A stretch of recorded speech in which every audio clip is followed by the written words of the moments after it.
जो हमारे गेस्ट हैं यहाँ पर पीछे बैक स्टेज पर, उनको किसी भी तरह के कोई भी इंट्रोडक्शन की जरूरत नहीं है। आप सब लोग उनको बहुत अच्छे से जानते हैं और उनको बहुत प्यार करते हैं। Please give an energetic and warm welcome to the one and only doctor Vikas Divya Kirti sir.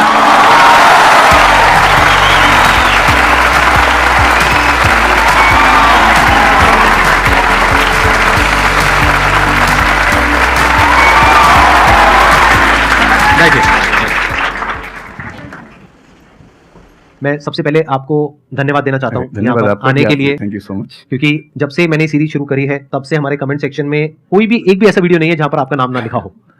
कई बार मुझे ऐसा लगता है देख करके कमेंट सेक्शन को कि ये मैं अपने चैनल पे आया हूँ, आपके चैनल पे मैं सोशल मीडिया पे बहुत कम एक्टिव रहता हूँ तो मुझे आइडिया नहीं था इस बात का, पर मैं थैंकफुल हूँ कि आपने बुलाया, इस लायक समझा कि मैं यहाँ पर आऊँ। सर प्यार बहुत करते हैं बच्चे आपको, मतलब इतना प्यार है जिसकी कोई हद नहीं है। मैं ठीक कह रहा हूँ, गलत कह रहा हूँ? यस और नो?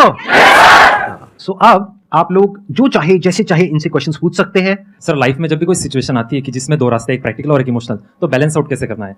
इमोशनल और प्रैक्टिकल में हमेशा विरोध नहीं होता है, कभी कभी साथ भी चल सकता है। और सिर्फ इमोशनल कुछ नहीं होता, सिर्फ प्रैक्टिकल कुछ नहीं होता, प्रोपोर्शन का डिफरेंस होता है। जब इमोशंस आपके दिमाग पर बहुत हावी हों तो फैसला करने से बचना चाहिए, स्पेशली बड़ा फैसला। छोटा तो ठीक है कि आपके दोस्त ने कहा कि दोस्त नहीं एक फिल्म देखेगा मेरे साथ, आप इमोशनल हो जाके देख ली फिल्म, क्या हो गया, कोई नुकसान नहीं होगा। पर कोई ये कहे कि तो मुझसे प्यार नहीं करते, शादी नहीं कर सकते मुझसे और हमने शादी कर ली, ये ठीक नहीं है। सिर्फ इमोशंस में आके बहुत बड़ा फैसला मत कीजिएगा, चाहे वो करियर का हो, चाहे पार्टनर का हो, चाहे कोई भी फैसला हो। प्रैक्टिकल इतना नहीं हो जाना है कि आप मशीन, रोबोट या पत्थर बन जाएं, क्योंकि आप कितने भी सक्सेसफुल हो, यदि आप इमोशनली सक्सेसफुल नहीं है, इमोशनली स्टेबल नहीं है, इमोशनली वेलबींग के स्टेट में नहीं है, तो आपकी सक्सेस किसी काम की नहीं है, एकदम मीनिंगलेस है। So the success in totality needs emotional happiness, emotional stability as well. इसलिए इमोशंस को खारिज करके जिएंगे तो शायद कुछ अचीवमेंट्स बड़ी हो जाएं, पर वो किसी काम की नहीं है। केवल इमोशंस पे चलेंगे तो हो सकता है कि अचीवमेंट जिंदगी में ज्यादा हो ना पाए। तो बैलेंस की बात है। सबसे अच्छा तरीका है जब बहुत इमोशंस हो, इंटेंसिटी बहुत ज्यादा हो, सिर्फ एक तरीका मैं जो अपनाता हूँ, उस क्षण में फैसला नहीं करना है। कुछ भी हो, कोई कितना भी प्रेशराइज करे, सिर्फ इतना बोलिए कि मैं 24 घंटे बाद बताऊंगा आपको, थोड़ा सोचूंगा इस बारे में। और यदि आपने उस मोमेंट से खुद को बाहर निकाल लिया तो फिर आप डिटैच होकर देख पाएंगे और थोड़ा सा प्रैक्टिकल एलिमेंट भी रहे, इमोशनल एलिमेंट भी रहे, वो फैसले सबसे अच्छे रहेंगे लाइफ के लिए। मैं आपको एग्जांपल से बात समझाता हूँ। ऐसे लोग जो तैयारी कर रहे थे, अफेयर में थे, एक का सिलेक्शन हो गया, अब उसके सामने क्राइसिस ये है, स्पेशली किसी लड़की का हो गया, लड़के का नहीं हुआ। अब हमारी सोसाइटी में ना लड़की ऊंचे पद पे हो, लड़का ना सफल हुआ हो तो बड़ा मुश्किल है सोसाइटी में, उनको शायद दिक्कत नहीं है। अब वो लड़की प्रैक्टिकल नहीं है कि मैं तुमसे शादी करूं ये कह के अगर हट जाती है और शादी करती है किसी ऐसे व्यक्ति से जो बहुत सफल है। I know many such people personally, मैं नाम नहीं बोल सकता किसी का। मैंने जनरली पाया है कि वो लोग लाइफ में बहुत फ्रस्ट्रेशन में रहे बाद में, क्योंकि सफलता के नाम पर, प्रैक्टिकल होने के नाम पे ऐसे व्यक्ति को चुना जिसके साथ वो रह नहीं सकते ठीक से। और मैं ऐसे कई लोगों को जानता हूं जो IAS बने, IPS बने, जिनको करोड़ों रुपए के दहेज के ऑफर्स आए, साफ ठुकरा के कहा कि मैं जिंदगी एक ही व्यक्ति के साथ गुजार सकता हूं जो मेरे साथ है, और हैं बहुत खुश हैं। अब कोई कह सकता है उनके परिवार में कि इसने प्रैक्टिकल फैसला नहीं किया, इमोशनल फैसला किया, पर अल्टीमेटली किसी चीज की वैल्यू क्या है? आपकी लाइफ बेहतर हो। यूट्यूब पे जिसके 1 लाख भी सब्सक्राइबर्स होते हैं वो मोनेटाइज करता है 1 लाख क्या जब मिनिमम हो सकता है, खूब पैसा कमाते हैं, ब्रांड प्रमोशन करते हैं, साबुन तेल बेचते हैं बीच बीच में। आपका चैनल तो शायद देश में सबसे बड़ा चैनल है, आप चाहें तो कितना नहीं कमा लेंगे। मुझे कुछ दिन पहले एक एजेंसी के लोग मिले जिन्होंने बताया कि इनकी जैसी ख्याति है उस लेवल पर महीने में कोई 5-10 करोड़ भी कमाना चाहे तो कमा सकता है आराम से इस यूट्यूब चैनल से। तो मैंने पूछा कि वो कौन सी चीज है जो आपको इतना मजबूत बनाती है कि आप नहीं इस रास्ते पर जाते। मैं वो जानने में इंटरेस्टेड हूँ। तो 10 मिनट की बात के बाद मैं समझ में आ गया, क्योंकि अल्टीमेटली अगर मैं अपनी वैल्यू के खिलाफ चला गया तो खुश कैसे हो जाऊंगा? पैसा मुझे कैसे खुशी देगा जब मैं ही नहीं रहा, तो खुशी किस बात की? इसलिए इतना प्रैक्टिकल मत होना कि अपनी माँ के, पिता के, भाई बहन, दोस्त जो प्रेमी प्रेमिका है उनके इमोशंस के साथ खेलने लगो। इतना प्रैक्टिकल कभी मत होना, इतना इमोशनल मत होना कोई आपको बेवकूफ बना सके, बात बात पर बेवकूफ बनाता रहे। और बैलेंस जिंदगी जो है ना वो मध्य मार्ग में है, जिंदगी एक्सट्रीम पे नहीं है, मध्य में है। तो प्रैक्टिकल और इमोशन का बैलेंस रखिए, लाइफ बढ़िया होगी।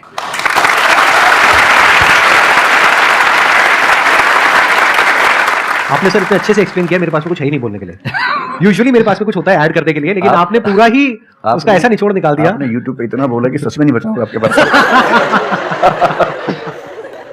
6-7 साल पहले की बात है, मेरी एक स्टूडेंट थी जो सुसाइडल टेंडेंसी की शिकार थी उस समय। उसके घर में कुछ ऐसी ट्रेजेडी, उसकी मदर की डेथ हुई थी, और एक ऐसी ट्रेजेडी जो बहुत ही रेयर किस्म की ट्रेजेडी है जो शेयर करना ठीक नहीं है यहाँ। तो वो मेरे पास आई और मुझे लगा कि आज मैं पहली बार किसी ऐसे व्यक्ति से बात करूँ जो डिप्रेशन में है और सुसाइड कर सकता है अगले 1-2 दिन के अंदर अंदर। अब मैं परेशान था कि मैं कैसे मैनेज करूं, और मुझे मोटिवेशन की ऐसी जानकारी उस समय तो बिल्कुल नहीं थी, बाद में थोड़ा बहुत पढ़ा। तो मैंने उससे कहा कि अच्छा तुम घर जाओ, मैं कुछ देखता हूँ। फिर मैं घर गया, नेट पे सर्च करना शुरू किया। करते करते मुझे आपका एक वीडियो मिल गया, अनस्टॉपेबल शायद कुछ आपने को बनाया था उस समय।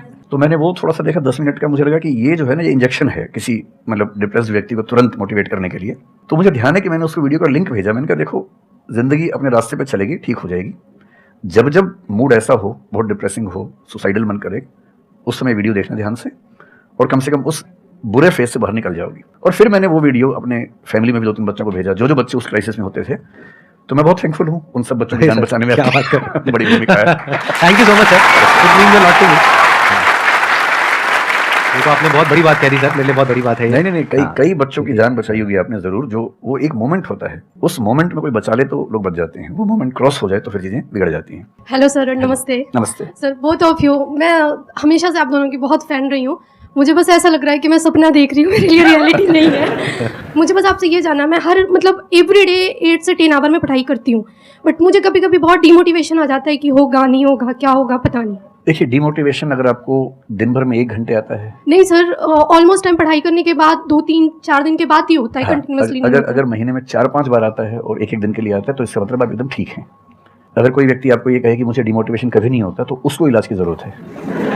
आपको जरूरत नहीं, क्योंकि जब आप अपने से बेहतर व्यक्ति को देखेंगे, आपको थोड़ा सा इंफीरियरिटी कॉम्प्लेक्स आएगा, डिमोटिवेशन आएगा।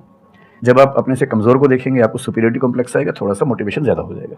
जिस दिन टारगेट पूरा हो जाएगा, मोटिवेशन आ जाएगा। जिस दिन टारगेट पूरा नहीं होगा, डिमोटिवेशन आएगा।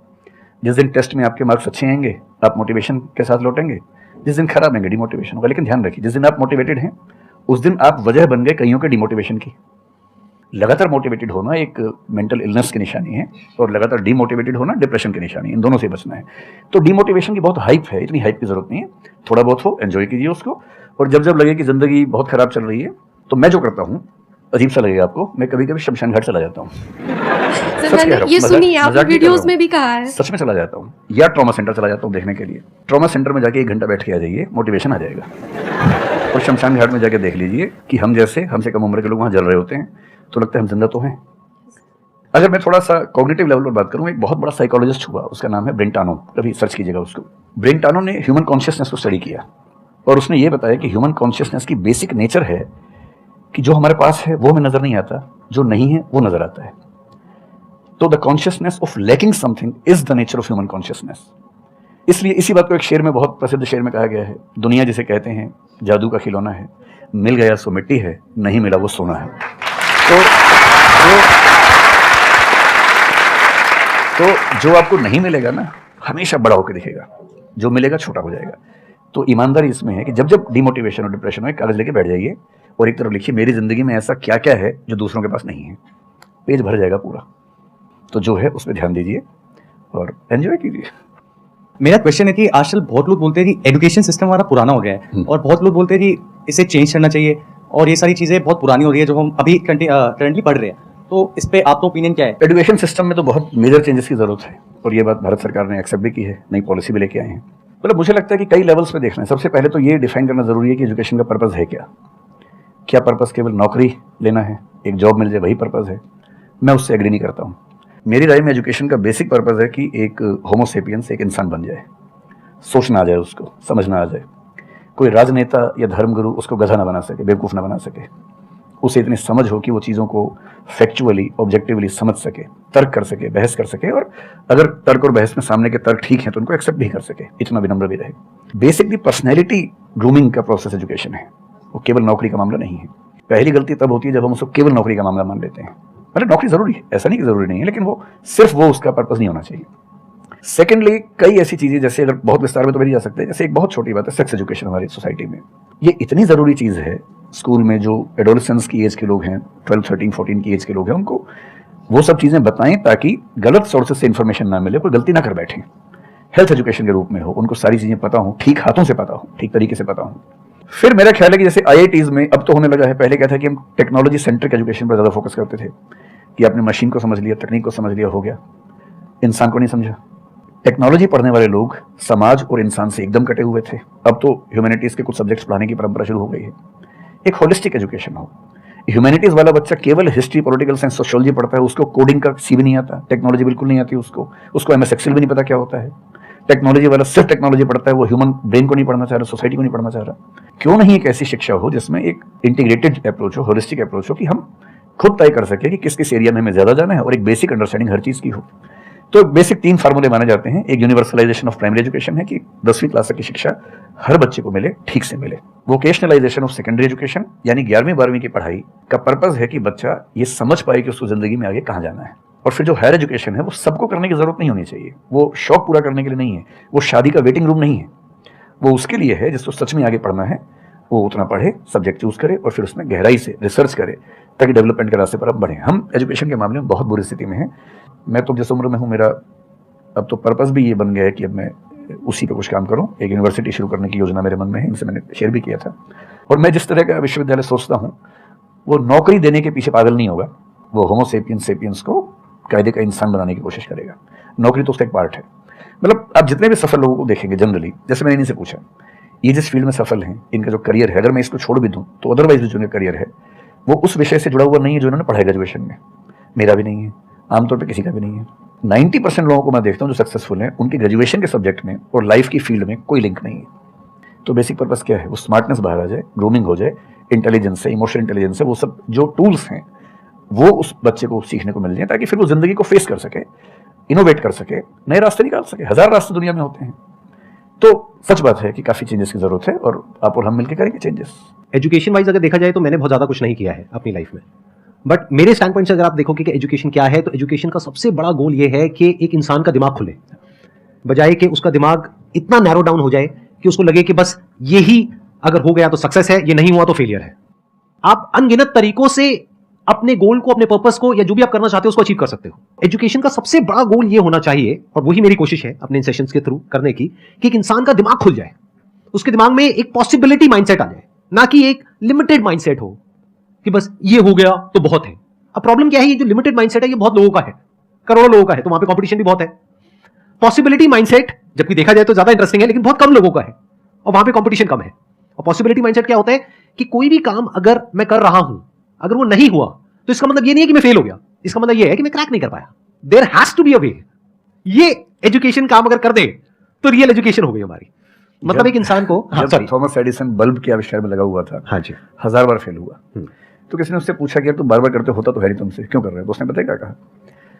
हर फेलियर के बाद मैं ये जानता हूं कि बल्ब इस तरीके से भी नहीं बन सकता, और अब मैं 1000 तरीके जानता हूं कि इन तरीकों से नहीं बनेगा, और उसके बाद वो तरीका ईजाद हुआ जिससे बना। एजुकेशन से एक इंसान का दिमाग इतना खुल जाए कि सबसे पहली चीज तो उसको ये समझ आए कि मैं कुछ भी नहीं जानता हूं। हाँ, एकदम ठीक बात है। एजुकेशन मस्ट बी सच कि वो लाइफ लॉन्ग आपका एक क्वेश्चनिंग माइंड बना ही रहे, कि आप कहीं भी हो, कुछ भी कर रहे हो, आपके दिमाग में क्वेश्चंस चले, questions related to the problems.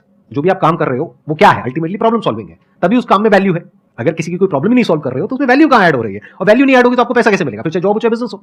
So the idea is कि आपका दिमाग ये चलना चाहिए, अच्छा ये प्रॉब्लम है ना, पहले तो मुझे नहीं पता है कि इसको सॉल्व कैसे करना है, क्योंकि अगर आपको पहले से ही पता है तो आपको वही पता है जिस तरह से वो प्रॉब्लम सॉल्व होती आई है।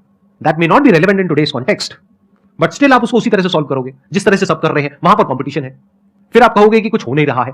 सो द आइडिया इज कि पहले तो ये प्रॉब्लम है जो मुझे अच्छे से समझ आई, मैंने इस पे फोकस किया, अब इसको सॉल्व करने के इन्फिनिट तरीके हैं, एक रास्ता नहीं है, बहुत सारे रास्ते हैं, मुझे पता नहीं है। This is the goal of education, कि मुझे नहीं पता है लेकिन पता किया जा सकता है। This is another goal of education. उसमें से कुछ तरीके काम करते हैं, कुछ नहीं करते हैं, ये भी हमको क्लियरली पता होना चाहिए। मतलब your personality must be dynamic, it must not be static.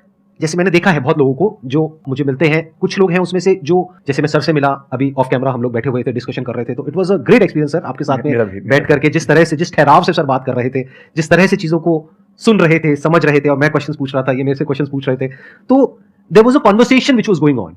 On the other hand there are some people जिनसे मैं कभी कहीं मिला तो उनकी अप्रोच क्या है कि मुझे सब पता है, वो गड़बड़ हो जाती है। शिक्षा की दुनिया में बहुत प्रसिद्ध कहावत है, भारतीय अगर परंपरा में देखें तो विद्या ददाति विनयम एक बहुत प्रसिद्ध कथन है। अगर कोई पढ़ा लिखा आदमी अपने ज्ञान की वजह से अहंकार करे तो मान लीजिए कि वो पढ़ा लिखा नहीं है, पढ़ाई उसके दिमाग पर हावी हो गई है, अभी उसको अंदाजा नहीं है कि कुल संसार के ज्ञान में उसकी हिस्सेदारी डेसिमल में भी नहीं है। और जिसको ये पता है कि मेरा ज्ञान बहुत कम है वो विनम्र ही रहेगा। और इसलिए जो बड़े प्रोफेसर हैं, अगर आप अभी सुनेंगे, मैं जानता हूँ, मैं यूनिवर्सिटी में जब पढ़ता था, सबसे बड़े प्रोफेसर क्या बोलते थे कि मैं इस विषय का विद्यार्थी हूँ, कभी नहीं बोलते थे कि मैं प्रोफेसर हूँ। इतना साहस किसी में कैसे कि मैं प्रोफेसर हूँ? अरे आप जिंदगी भर स्टूडेंट बने रहेंगे तो ही काफ़ी है, उससे बड़ी बात तो सोचनी भी नहीं चाहिए। बहुत बड़ी बात है।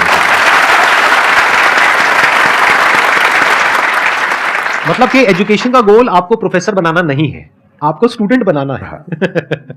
अगर सर की बात को आगे एक्सटेंड किया जाए, एकदम सही बात। एक लाइफ लॉन्ग स्टूडेंट कि आप सीखते चले जा रहे हो, सबसे जिससे मिल रहे हो, लोगों से सीख रहे हो, सिचुएशन से सीख रहे हो, अपनी लाइफ के अच्छे एक्सपीरियंसेस से सीख रहे हो, बुरे से सीख रहे हो। जैसे मैंने देखा है जब भी यहाँ पे कोई क्वेश्चन पूछते हैं ना, सबके क्वेश्चन एक ही होते हैं, सर सक्सेसफुल कैसे हो।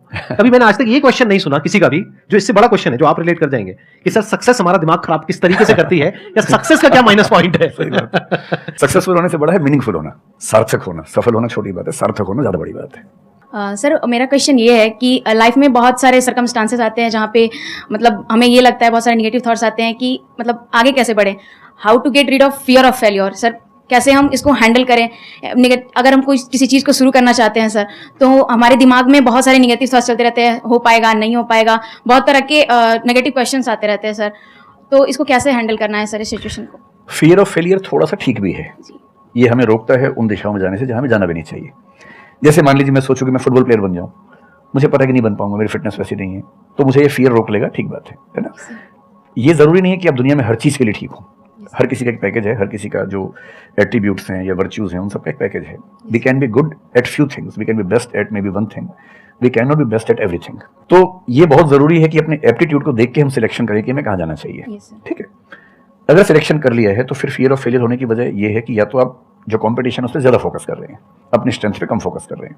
मेरे ख्याल से स्ट्रेंथ पे फोकस करना, कुछ अच्छे लोगों की कंपनी में रहना जो थोड़ा सा मोटिवेट करते हो, अच्छे दोस्त हों, लगातार मनहूस टाइप की बात ना करते हो, ऐसे लोगों के साथ रहना, कुछ रिक्रिएशनल एक्टिविटीज उससे बाहर निकल के थोड़ा खेलना कूदना, मतलब फिजिकली फिट रहना, वो सब रहेगा तो हार्मोन्स जो हमारे दिमाग में आते हैं उससे, फिजिकल एक्टिविटी से, जो एंडोर्फिन्स वगैरह है, हैप्पी हार्मोन्स है, डोपामाइन वगैरह है, वो रिलीज होते रहे तो हम वैसे भी बहुत फियर से बचे रहते हैं। और अंत में मेरा तरीका ये है कि अगर मैं कुछ नहीं करूंगा तो फेल होना तय है, करूंगा तो चांस है कि फेल होऊंगा या पास हो जाऊंगा, तो नहीं करने में तो तय है कि फेल हो गया, तो क्यों नहीं चांस ले लेते हैं।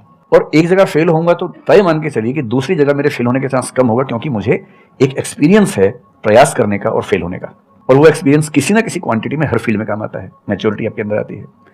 और मैं एक शेर अक्सर यूज करता हूँ, बहुत बहुत प्रिय शेर मुझे है, और मुझे सच में लगता है कि जिंदगी को जीना बहुत आसान काम है, मुश्किल काम नहीं है।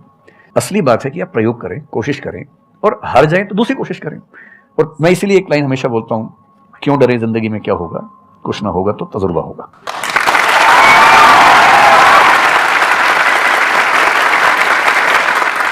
मुझे भी सर के जैसे मोटिवेशनल स्पीकर बनना है सर, पर मैं ये सोचती हूँ कि अगर मैं वीडियो बनाऊंगी, कंटेंट बनाऊंगी, तो संदीप सर को छोड़ के या फिर बहुत बड़े बड़े मोटिवेशनल स्पीकर्स हैं उनको छोड़ के मुझे देखेगा कौन। मतलब ये मेरे अंदर थॉट्स आते हैं कि अभी मेरा मतलब मैं 19 ईयर की हूँ, तो मैं जब वीडियो कंटेंट बनाऊंगी तो मैं कुछ, मुझे ऐसा मतलब मेरे अंदर ये थॉट है कि मैं कोई बड़ा आदमी नहीं हूँ या फिर कुछ बड़ा नहीं हूँ, तो मैं ये वीडियो कैसे डाल सकती हूँ, लोग क्या सोचेंगे कि मतलब तू ये तो खुद कुछ नहीं है और लोगों को मोटिवेट कर रहा है, ऐसा मेरे अंदर थॉट आता है। पहले या तो कुछ कर लीजिए जिंदगी में, उसके बाद मोटिवेट कर लीजिए, और नहीं तो मोटिवेशन एक पूरी साइंस है, साइकोलॉजी से जुड़ी साइंस है, उसको ठीक से पढ़ के रिसर्च करके उससे बात कीजिए। शुरू में तो जब इन्होंने भी शुरू किया होगा, कहाँ शुरू में लोग जानते होंगे, बड़ी लंबी स्ट्रगल होती है किसी भी फील्ड में, इतनी लंबी स्ट्रगल है। देखिए जो आदमी सफल है ना, आप ये जो हमारा वर्तमान है ये ऐसे ही नहीं बन गया है।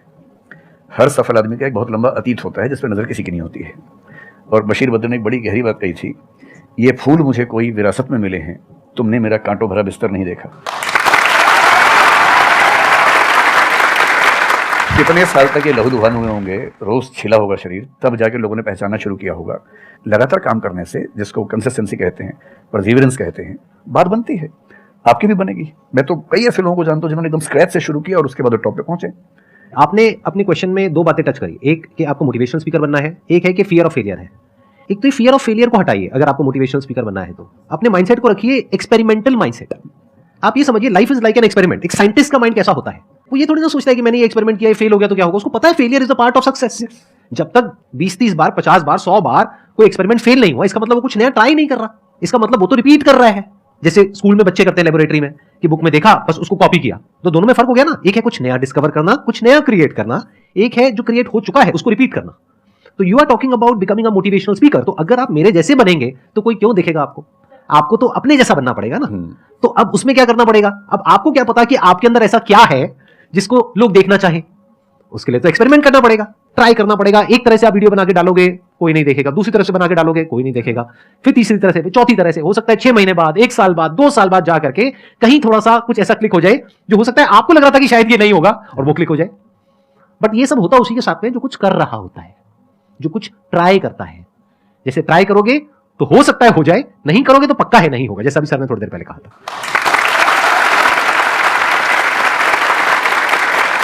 Thank you so much sir यहां पर आने के लिए।